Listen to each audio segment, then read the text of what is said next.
Bon, on se fait le vu. Ça, on vient de le regarder. Et après, on regardera ça 2 secondes. Mais d'abord, on regarde le vu. Mou veut t'inviter à une émission. Mais non, Moufette, elle me déteste. Vous le savez très bien que Moufette, elle me déteste. C'est pas nouveau que Moufette... Non, c'est faux. Les gens vont croire premier degré. Ah non, non, Moufette, c'est un faux truc. Voilà, regardez, par exemple, Moufette jalouse. Énervé, énervé, énervé. Ça veut dire qu'on joue. Vous allez voir, ça se voit que c'est de l'ironie. Un streamer, attendez, je vais faire un SO au passage. Monsieur Paf sur CNews, oh là là. Ah ouais, Modem, hein. Ça fait des SO pour tout le monde, hein. Ça a déjà fait un SO pour Moufette? Jamais. Jamais, aucun. Ça fait des SO, faire un SO pour Paf. Influenceur d'extrême droite, monsieur Paf. Ah merde. Voilà, la foutre, faire un show à Elias pour la peine. Et Modem première sur l'info. Allez hop, ratio, j'ai fait un SO à Elias pour la peine. Le vu. En fait, t'avais goût d'humour. Oui, mais dites-vous, elle avait fait un clip où elle m'insultait et ma daronne, elle est tombée dessus en cliquant. Oh, ma daronne, elle a cherché mon pseudo sur internet, ok? Bon. Ça veut dire quoi, Paf? Non, monsieur Paf, c'est un streamer. Monsieur PAF. Et salut Mulder William. Bon, allez, le vu, là. Waouh, mais attendez.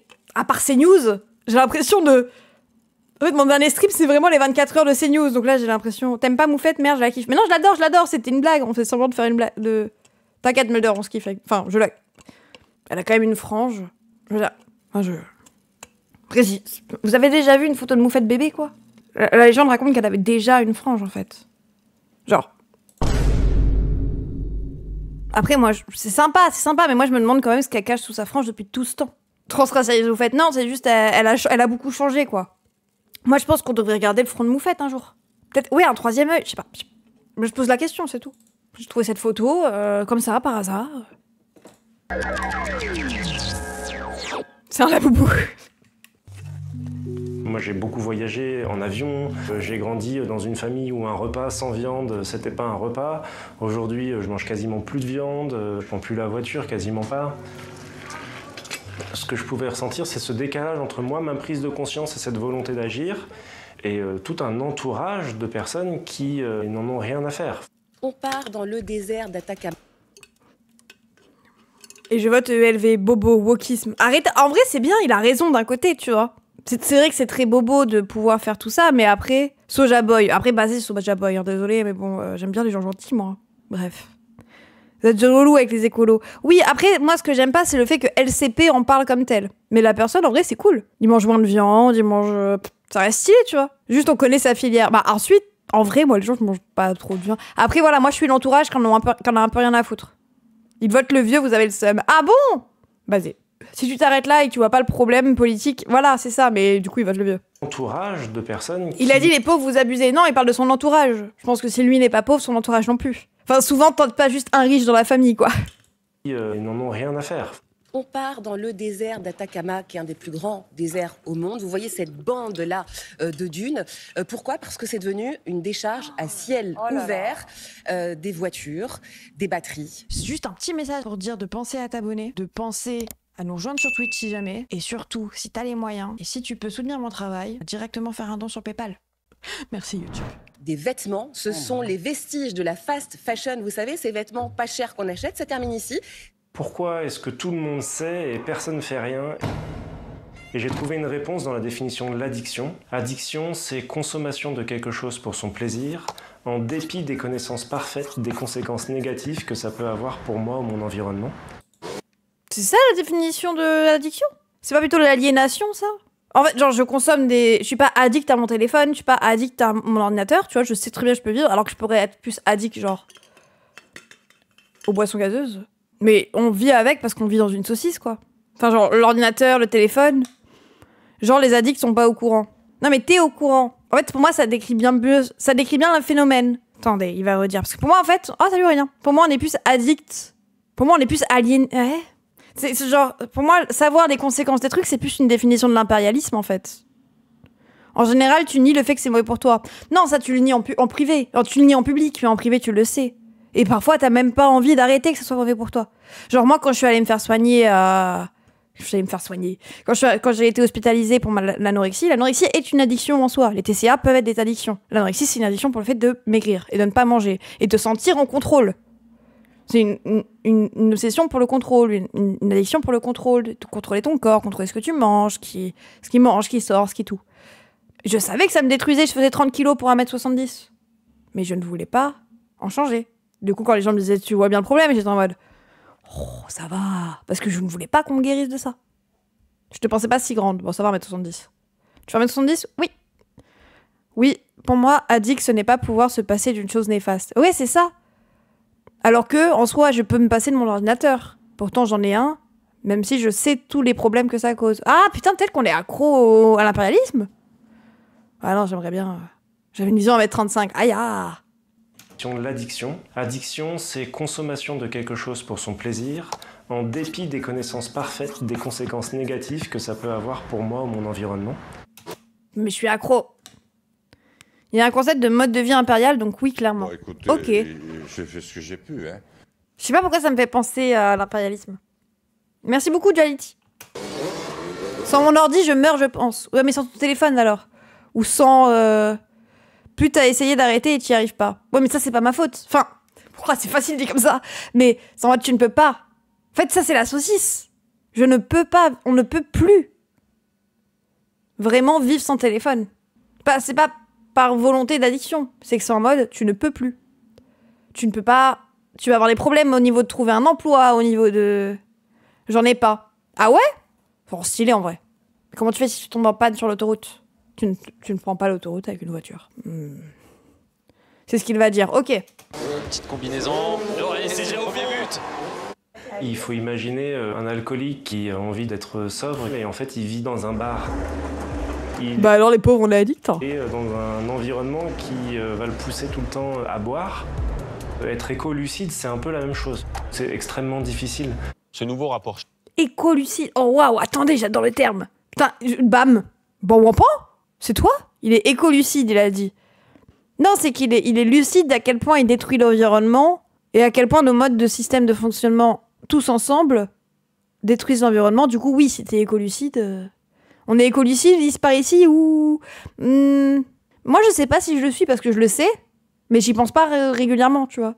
En fait, moi, je suis plutôt écolucide économico-lucide. C'est-à-dire que quand je vois les choses, j'arrive à imaginer tout l'argent que ça a pu coûter à faire ou quoi. Ou combien ça me coûterait. Ou... Désolée, mais quand je rentre dans mon Carrefour City, les premiers trucs que je vois depuis le palier, c'est les bières au frigo. Mais en fait, c'est ça, c'est que moi, quand je rentre dans un supermarché, je me rends juste compte que je peux pas acheter grand-chose. Je pense pas au fait qu'on est en train de détruire la planète par l'écologie, quand il y a des grands endroits qui sont allumés, quand il y a Je passe devant un Apple Store allumé la nuit, je sais qu'il y a un petit problème, mais je vais d'abord penser au fait que je peux pas acheter un truc dans un Apple Store la nuit. Vous voyez ce que je veux dire ? Lucid in the sky with a diamond. Après, moi, vraiment, je suis vraiment pas lucide. Être lucide, ça veut pas automatiquement dire qu'on l'évite. Non, c'est pas qu'on l'évite, mais ça veut dire qu'on y pense. Qu'on se rend compte. Moi, je pense que je le conscientise pas forcément, je veux dire. Oui, c'est le fait de conscientiser. Je conscientise pas le problème quand je suis face à lui. Je conscientise plus les problèmes économiques de certaines choses. Après, les gens, hier, j'ai pleuré parce que bientôt on est en hiver et que ça veut dire qu'il y a encore des SDF qui vont mourir. Mais de toute façon, il y a des SDF qui meurent quand même en été, tu vois, mais... Ouais, par contre, ça, je suis lucide, on va dire. Choc sur les conséquences de TikTok chez les jeunes. Les parlementaires ont enquêté. Je suis capitalisme-lucide. À chaque fois, il y a un truc qui va pas, je finis par me dire que le capitalisme pue la merde. Exactement, là-dessus aussi. Difficile. Ce nouveau rapport choc sur les conséquences de TikTok chez les jeunes. Les parlementaires ont enquêté pendant plusieurs mois sur le réseau social et leurs conclusions. Et sans appel, TikTok est un poison, disent-ils, pour la jeunesse qui nuit à leur santé mentale. Dans son rapport, tout ça, la commission d'enquête parlementaire préconise d'interdire les réseaux sociaux aux moins de 15 ans, d'appliquer un couvre-feu numérique la nuit pour les 15 à 18 ans. Enfin, l'interdiction des téléphones portables dans les lycées. Interdire les réseaux sociaux aux jeunes de moins de 15 ans. Pourquoi pas ? Ça veut dire qu'à 15 ans, on les laisse tout découvrir. En fait, il faudrait plus faire de la prévention. Après, si avant les 15 ans, tu fais bien de la prévention sur comment ça fonctionne, le fait de pas parler aux trucs, etc., ok. Ça veut dire contrôle de tout l'internet. Oui, ça veut dire que par contre, ils vont nous demander de prouver qu'on a plus de 15 ans, quoi. Comment tu contrôles l'âge ? Oui. Après, moi, j'ai eu des réseaux sociaux à 12 ans, c'est pas mal passé, quoi. Mais après, éducation plutôt qu'interdiction. Mais en fait, si tu peux faire les deux, mais il faut qu'il y ait les deux. Tu peux pas juste interdire. Juste interdire, c'est totalement débile. Ça veut dire qu'à 15 ans, tu les laisses dans cette merde. C'est-à-dire qu'à 15 ans, il découvre. Alors qu'en soi, tu peux dire, bah, y a pas... par exemple, la cigarette, on fait de la prévention et de l'interdiction. Jusqu'à 18 ans. Jusqu'à 18 ans, de base, c'est interdit. C'est pas un truc comme ça qui a lancé le Népal. Non, ils ont juste interdit les réseaux. Je trouve ça surtout irréaliste. Oui, moi, c'est ça le truc. Quoi. Après, moi, je suis pas forcément pour, mais bon. Peut-être les réseaux sociaux, c'est un peu de la merde qu'on devrait juste les interdire. Mais bref, pas les interdire, mais... C'était déjà interdit au moins de 13 ans, jusqu'ici, ça allait bien quand même. Oui, c'est ça, c'est moi, je mettrais plus ça, le truc, comme un conseil. En fait, j'aime pas les trucs qui cadrent à ce point, quoi. Faudrait interdire la pub sur les réseaux sociaux. Faudrait interdire la pub, hein, vraiment. Personne ne parle du harcèlement, précarité, inceste. Oui, moi, c'est plutôt à ça que je pense. C'est que, après, moi, j'ai été une vicose, quoi. Moi, j'étais une enfant harcelée. Quand je suis allée sur les réseaux, ça a continué un peu au début, tu vois. Mais bon. En fait, moi, les réseaux sociaux, c'est aussi ça qui m'a sauvé la vie. Donc moi, j'ai un regard assez... Surtout, ils proposent un délit contre les parents qui encadrent mal leurs jeunes sur les réseaux sociaux. Waouh. Ouais, non, ok, j'ai rien dit. Ça revient de la faute individuelle des parents, quoi. Alors qu'avec un téléphone, tu sais pas trop ce que fait ton gosse.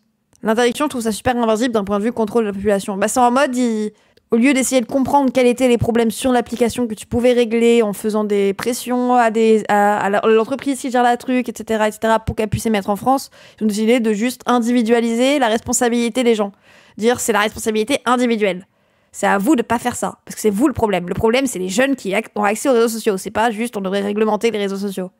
Oui, ok, je vois le problème de ça. Bon. Couvre-feu numérique de 22h à 8h pour les jeunes de 15 à 18 ans. Naziland de votre pays, désolé, mais une fois c'est grave, la commission elle a écouté Nasdaq, Adé Laurent et Hugo Décrypte, attention. Mettre un couvre-feu. Je trouve pas ça très intelligent, ça, par contre. Après, non mais en fait, c'est l'âge qui me choque. Tu t'en fous, tu te rimes pas à cette heure-ci. Oui, c'est vrai. Mais en fait, c'est juste l'âge qui me choque. Les macronistes, y a rien de bon qui en sort. Ouais, j'ai l'impression. Moi. Enfin, tu peux plus jouer aux jeux vidéo après 22h, quoi. Même pendant les vacances. C'est ok. Putain, à 17 ans et demi, t'as le poing serré à 22h, hein. Tous les jeunes qui ont trouvé du soutien sur les réseaux sociaux. Bah oui, c'est ça, salut la table. Genre, moi, c'est... moi, j'ai eu des potes sur les réseaux sociaux, quoi. Donc, oui, bon. C'est pas juste TikTok. Non, c'est des écrans, là. Couvre-feu de numérique. Vous avez les traqués qui font des détournements de mineurs. Oui, mais ils peuvent faire du détournement de mineurs à 21h. Je vois pas le... Réfléchis entre devoir prouver de plus en plus que tu es majeur sur Internet et la mise en place de ce genre de mesures. Ils se servent des mineurs pour forcer tout le monde à être su et reconnu sur le net. Bah oui. C'est en mode, il y a tellement de trucs à faire, mais ils proposent des solutions qui ne leur coûteront rien. Oui, et qui servent à rien, quoi. La télé aussi, peut-être. Non, c'est pas numérique. C'est pas... Je sais pas. Le criminel ne sort que sur Internet et que la nuit. Bah oui, c'est ça, c'est à ce moment-là, du coup, on interdit aux filles de sortir dans la rue parce qu'il y a des violeurs, quoi. Ou c'est toujours aux filles de faire attention. Et du coup, elles restent chez elles, et en fait, c'est où le vrai problème, 90% du temps, à la maison. Putain, si tes darons te frappent à 22h, t'es heureux, bref. Ouais, ça va être compliqué. Mais il y a les pédophiles dans ta famille, en fait. Oui, bon. C'est pas une histoire de temps de sommeil, justement, le couvre-feu, je sais pas, à 17 ans, quand même, tu es assez indépendant. Je trouve que c'est vachement une infantisation des gamins de 15 à 18 ans, quoi. De base, à 15 à 18 ans, t'essayes un peu t'es un peu plus indépendant, déjà, je sais pas. Bref, interdire les téléphones portables dans les lycées, je trouve que ça, c'est le règlement intérieur. Oui, je sais pas. Enfin, oui, au collège, je capte. En fait, pourquoi au collège, ça me semble normal, mais pas au lycée, je sais pas. TikTok a réagi à cette commission d'enquête. Ah oui, s'il vous plaît. Et rejette catégoriquement la présentation trompeuse, selon elle, des conclusions de ce rapport. Oh non, oh non. Le Secours populaire alerte sur la précarité en France. Son baromètre indique que tous les aspects de la vie sont touchés. 1/3 des Français rencontrent des difficultés financières pour se procurer une alimentation saine et pour faire 3 repas par jour. 39% ont du mal à payer leur... Si on pouvait faire quelque chose là-dessus. Parce que les gosses à 22h qui auront le ventre vide et qui fera froid chez eux parce que les darons peuvent pas payer l'électricité, on fait quoi? Bah ils auront plus de téléphone, on va payer l'électricité. Habile l'État. Facture d'électricité et 49% peinent à partir en vacances au moins une fois par an. La politique économique menée par le président Macron depuis 2017, elle a été très simple. Elle a consisté, à, au fond, faire des cadeaux fiscaux aux plus riches et aux très grandes entreprises. Je sais de quoi je parle. Ce sont les gens comme moi qui en ont bénéficié. Comme moi. Et ce que je veux dire aujourd'hui, c'est que c'est injuste socialement et inefficace économiquement. Vous êtes grand reporter au Nouvel Obs, on vous avait reçu pour... En fait, genre, les chiffres, ils sont impressionnants quand genre, tu vois... Moi, juste le chiffre de Macron, la première année où il arrive au pouvoir, il fait 14 milliards d'euros en moins de ressources pour l'État. Il supprime des impôts qui rapportaient 14 milliards d'euros aux caisses de l'État. En une année. Et c'était que sur les riches. Ah oui, parce que j'ai pas dit ça. Parce que quand Macron... En fait, la douille, elle est là. Vous avez remarqué que Macron fait que dire « On a diminué les impôts », mais que vous payez toujours aussi cher. Parce que c'est les impôts... Lesquels? En fait, les impôts, ça se supprime. Les impôts, on paye plus. Oui, on paye limite plus. Il a baissé aussi la TVA. Ça n'a pas toujours été 0,19 la TVA? Enfin, 19,4. Ah, c'était 2 avant ça. On va commencer les camarades contre le capital. Non, mais c'est en mode... Il a supprimé l'ISF. Donc si vous ne payez pas l'ISF, effectivement, vos impôts n'ont pas baissé. Et en fait, il a supprimé plein de trucs comme ça. Impôt sur le patrimoine, nanana. Non, la TVA est passée de 19,4 à 20. Il l'a pas baissé. Ok, il a augmenté. Infiltrer votre enquête fracassante sur les cabinets de conseil et leur influence sur l'État. Vous êtes de retour pour une enquête qui est ici encore plus effarante. Oui, c'est ça, c'est la question, c'est... Mais du coup, qui a payé moins d'impôts? Qui a vu ses impôts baisser? Les riches. Donc oui, il y a des gens, ils ont beaucoup moins d'impôts. Hein. Le grand détournement. Le grand détournement, 2 points, comment milliardaires et multinationales captent l'argent de l'État. Pourquoi il a mené cette politique dite de l'offre? C'est parce il a l'air bien, les multinationales captent l'argent de l'État. Et il a l'air à propos, en tout cas. Pourquoi il a mené cette politique dite de l'offre? C'est parce qu'il croyait dans le ruissellement, c'est-à-dire que les faits... Les gens, l'inflation, c'est juste les distributeurs qui vous douillent. Ouais. C'est pour ça que l'électricité augmente aussi. Que c'est nationalisé, bon, c'est pas... C'est une pensée étrange d'ailleurs, que les riches soient plus riches, allait permettre de ruisseler dans l'ensemble de l'économie. Le résultat a été totalement inverse. La France est un pays qui n'a pas de croissance ou très peu de croissance et qui a une croissance injuste. Donc oui, il faut corriger ça. Vous parlez de hold-up. En fait, non mais c'est la guerre de préparer Macron. Non, ça c'est la guerre que veut préparer Macron avec la Russie. Non mais les gens, c'est les deux en fait. C'est et les distributeurs qui vous baisent et l'État qui vous baise en fait. C'est les deux. Genre, vous pouvez pas considérer qu'il y a plusieurs causes. C'est Pigasse, le pélo, là? Non, c'est... Là? C'est Pigasse, ça? Croissance injuste. Donc oui, il faut corriger. Il a cette tête. Attendez, je vais lui envoyer un petit DM. Si c'est lui. Il a l'air sympa. Oui, c'est Pigasse. Non, on sait jamais. S'il veut offrir des subs. Thomas Pigasse? Non, c'est Mathieu Pigasse. Email. contact@leadersleague. Ah ouais, carrément. Les décideurs. Je peux pas... Lien copié. Je peux partager sur LinkedIn. Je peux pas communiquer avec lui? Putain. Mathieu, un petit sub. Le millionnaire de gauche. Il décide quoi? De tout. Oui, peut-être qu'il y a les DM ouverts. De l'argent. On parlait de hold-up et de 270 milliards d'euros détournés. Et j'ai bien dit 270 milliards d'euros détournés. Depuis quand, en fait? Depuis quand, en rendant plus pauvres les riches, on va rendre plus riches les pauvres? En fait, la distribution des richesses, Géraldine, ça fonctionne comme ça. Hein. C'est fou. En fait, il y a un nombre limité de richesses qui se limite à la production. Ça sert à rien de surproduire, parce que si tu surproduis, tu vends pas. C'est la production, elle est faite en raison de l'offre et la demande, etc., etc. Et ensuite, on partage les richesses que cela amène. C'est mathématique. Il faut faire des maths, exactement, Géraldine. Il faut, du coup, que les richesses soient mieux réparties. Du coup, effectivement, les richesses qui sont captées par les mêmes personnes, t'en enlèves une petite partie et tu la donnes à ceux qui produisent des richesses, mais qui se font spolier dans l'histoire parce qu'ils sont payés 15 SMIC alors qu'ils font des trucs qui valent beaucoup plus cher. On partage, je sais, c'est fou. Ouais, bah oui, on appelle ça un partage des richesses. Partage de valeur ajoutée. Par exemple, dans une entreprise, par exemple une SCOP, on revient au truc de la SCOP là, si tout le monde est payé pareil, bah, il y aura moins de riches et plus de pauvres qui gagnent de l'argent et qui seront moins pauvres du coup. Puis plus pauvres, les riches, faut quand même relativiser, ne pas vivre dans un pauvre TA non trop. Ils vont pas vivre dans un pauvre T3 non plus. Putain, en plus ils seront proprios du T3. Oh le rêve. Ça ne fonctionne pas. Des sondages atroces, 2 en 24 heures. Les Français sont cruels. Pour 69% d'entre eux, sa nomination ne correspond pas à leurs attentes. Pour 73%, il va être remplacé dans les prochains mois. 66% n'ont pas confiance en lui. Toutes les photos sont drôles. Il va être remplacé dans les prochains mois. 66% n'ont... Est-ce qu'elles ont été prises à la même seconde? Pourquoi il fait toujours la même tête? n'ont pas confiance en lui. On dirait le Grinch. Ah ouais, je vois ce que tu veux dire. De la Fondapol. Fondapol, c'est un laboratoire d'idées français. Constate que 38% des moins de 35 ans déclarent que d'autres systèmes politiques peuvent être aussi bons que la démocratie. Et enfin, 42% des 18-35 ans pensent qu'un militaire au pouvoir est un bon moyen de gouverner un pays, et 35% pensent de même pour un dirigeant qui se passe d'élections et de parlement. C'est terrifiant. Si 50% de gens en France sont capables de voir un dictateur. Un mec qui se passe d'élections et de parlement, c'est-à-dire un mec qui dirige seul, sans avoir été élu. 35 ? Bah... où sont-ils ? Je me présente. Et pas besoin d'élection. La source, c'est pas fiable. Putain. Ah oui, source Alain Juppé, quoi, oui, bon. Si est un droit fondamental, je vous réponds non. Fais pas genre si c'est Mélenchon, tu signes quand même. Alors oui, mais si c'est Mélenchon, donc pas si c'est n'importe qui. Donc je ne dirais pas oui, tu vois, cette question. Trans veulent des privilèges, des droits spécifiques, des toilettes spéciales. Ils veulent changer la langue américaine. Les bébés ne sont pas des maladies ou des tumeurs. Arrêtez d'avorter. Soyez responsables de vos orgasmes. Les Afro-Américains étaient de meilleurs citoyens dans les années 40. Ils sont devenus mauvais. Ils commettaient moins de crimes avant. Un influenceur pro-Trump.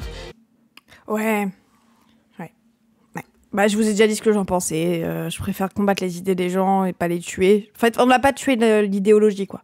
Tout ce qu'il dit, bah, c'est toujours pensé par une grande partie des Américains, malheureusement. Alors qu'on pourrait, je sais pas, ouais, bref. En tuer un, ça sert à rien, quoi. Enfin, je veux pas dire qu'il faut tuer tous les autres. C'est pas ça que je dis. Il faut tuer l'idéologie.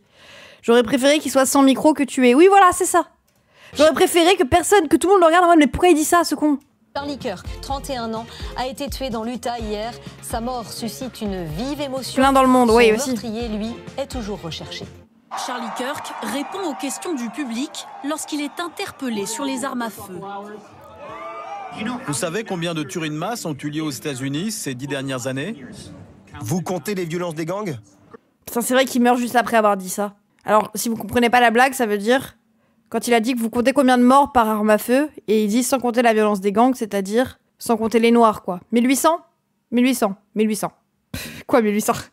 Il peut plus rien dire sur les orgasmes maintenant, l'homme Fontaine-là. Ah. Son dernier mot, c'est violence. Non, son dernier mot, c'est gang. Ouais. Une détonation retentit. Ah bah oui, en français, mais oui. Charlie Kirk violence, s'effondre. ok. Je viens de prendre la phrase en français, les gens. Des milliers d'étudiants prennent la fuite. Touché à la gorge, Charlie Kirk décède à la suite de ses blessures. Gang violence. Drapeau en berne et minute de silence à la Chambre des représentants. L'effroi s'empare de la Son dernier mot, c'est argue. Putain, tu m'as fait classe rire, politique conservatrice. Le président américain dénonce un assassinat politique. Depuis des années, la gauche radicale compare des Américains formidables comme Charlie aux nazis et aux pires criminels de masse du monde. Ce genre de rhétorique... Oui, ça, c'est au bout d'un moment, les gens... C'est ça, ce que je vous dis, sa mort, c'est pas... On en parlera quand on aura déjà parlé de chaque mort aussi longtemps qu'on a parlé de lui, en Palestine, au Congo, au Soudan, au Yémen, etc., etc. Non, parce que si vous voulez qu'on parle de morts horribles, on va d'abord parler de toutes les morts. Et voilà. C'est de l'IA. Non, cette vidéo n'est pas de l'IA, les gens, c'est juste qu'ils bougent pas. Est directement responsable du terrorisme que nous connaissons aujourd'hui. C'est vrai qu'elle a l'air de l'IA, mais... Cinglante du camp démocrate. Je crois que toutes les personnes... C'était pas un homme d'État, rappelons-le, donc il ne mérite pas un tel hommage. Vous savez qu'il y a une députée qui a été assassinée il y a 2 mois? On en avait parlé ici? Une députée démocrate qui se fait assassiner, elle et son mari, il y a 2 mois. Ah ouais? Oui, comment elle s'appelait?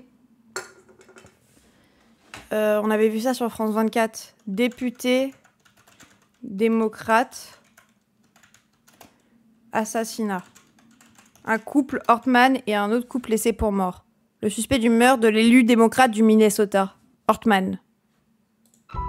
Sur cette image, Melissa Ortman, une élue locale et son mari, assassinés à leur domicile dans la nuit de vendredi à samedi. Dans ce quartier résidentiel du Minnesota, le couple est visé par des coups de feu d'un homme qui se faisait passer pour un policier. Bref, oui, donc voilà. Mais c'est en mode, En fait, le vrai problème, c'est les armes à feu, quoi. Un mec évangélique fou qui se faisait passer pour une police. C'était aussi un facho. Ouais, bah oui, lui, elle, c'était un crime politique. C'est un crime d'un démocrate l'a tué, quoi. Moi, quoi, Chris? Papy Claude, on regarde après, promis. Donc ouais, oui, bref. Il était contre l'IVG, ciblait aussi une liste de politiciens des manifs et hôpitaux pratiquant l'IVG. Oui, bon. Eh ben super, le monsieur. Ça reste la paix de mon côté aussi. Là, ça commence à être une hécatombe. C'est pas les fascistes qui essayent de se tuer les uns les autres. Ouais, bon, ils tuent aussi des gauchistes, quoi. Puis moi, j'ai pas envie que ça parte. En fait, c'est genre... Pourquoi je suis une réformiste et pas une révolutionnaire? C'est que j'aime pas la violence.